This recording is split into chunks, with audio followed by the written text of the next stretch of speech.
This video is sponsored by King of Card Fight. For more information on tournaments, deck lists, or setting up your own King of Card Fight tournament at your locals, go to kingofcardfight.com. Hello again, friends. Impact monsters have been out for a while now, and I've covered essentially all aspects of this in other videos, but I felt that having a centralized guide to the final phase would give a nice, concise location to get all of this information in one go. To begin with, I want to address a few rulings on the Q&A that players may get incorrect due to confusing wording on cards or lack of game knowledge.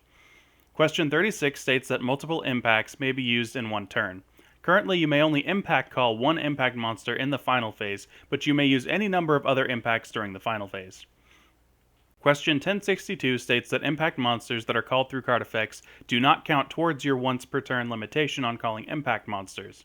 This is arguably the most confusing at face value, but essentially impact monsters that are called through any other card effect other than through impact calling it in the final phase can ignore the limitation text on impact calling. Question 1066 states that even if an impact monster has all of its abilities nullified, it is still able to attack in the final phase. This is because an impact monster is still an impact monster, even if it has no abilities or card text, and impact monsters by definition can attack in the final phase. Question 1072 states that you may cast counters before an impact monster attacks. This is because, like the battle phase, there is a play timing between attacks. Both fighters must choose not to use a counter before an impact monster may attack in the final phase. This gives players ample time to cast their Snake Gazes and Magical Glues to bypass those pesky, unblockable Bowel Burst smashers.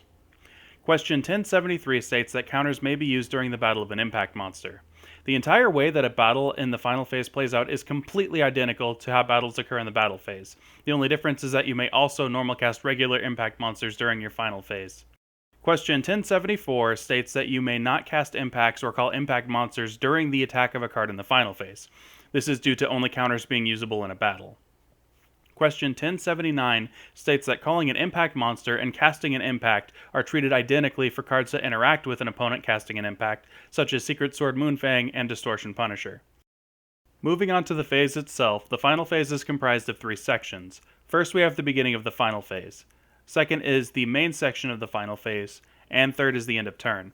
All three sections are still in the final phase, and any cards that require you to be in the final phase may still be played in any of these sections. The beginning of final phase is where automatic abilities that start when the final phase begins would trigger and resolve. Currently, no known cards do this, so there effectively isn't a beginning of the final phase play timing. So why am I even bringing this up? Well, there also weren't multiple play timings in the primary final phase until a few sets ago.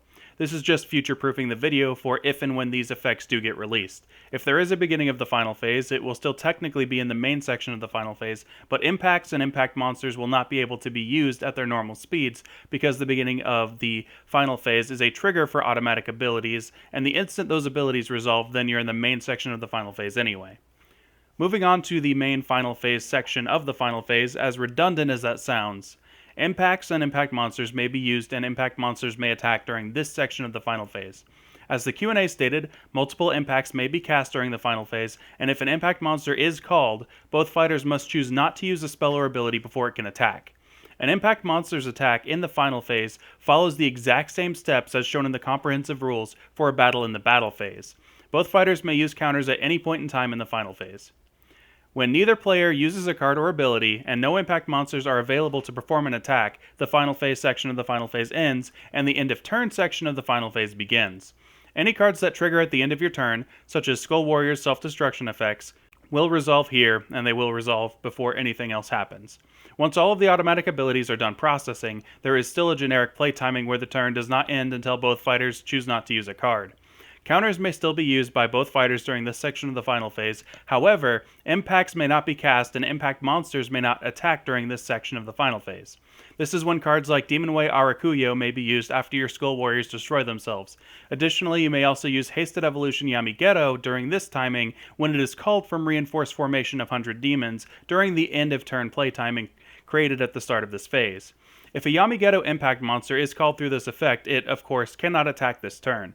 If a Yamigeto impact monster is called during the main section of the final phase, because Hasted Evolution Yamigeto was already on the field during that section of the final phase, then that Yamigeto impact monster may attack during the main section of that final phase, however. This should cover all of the ground rules for the final phase. If there are any more specific questions, feel free to reach out to me and I will answer them. I hope you enjoyed the video. Have a good one.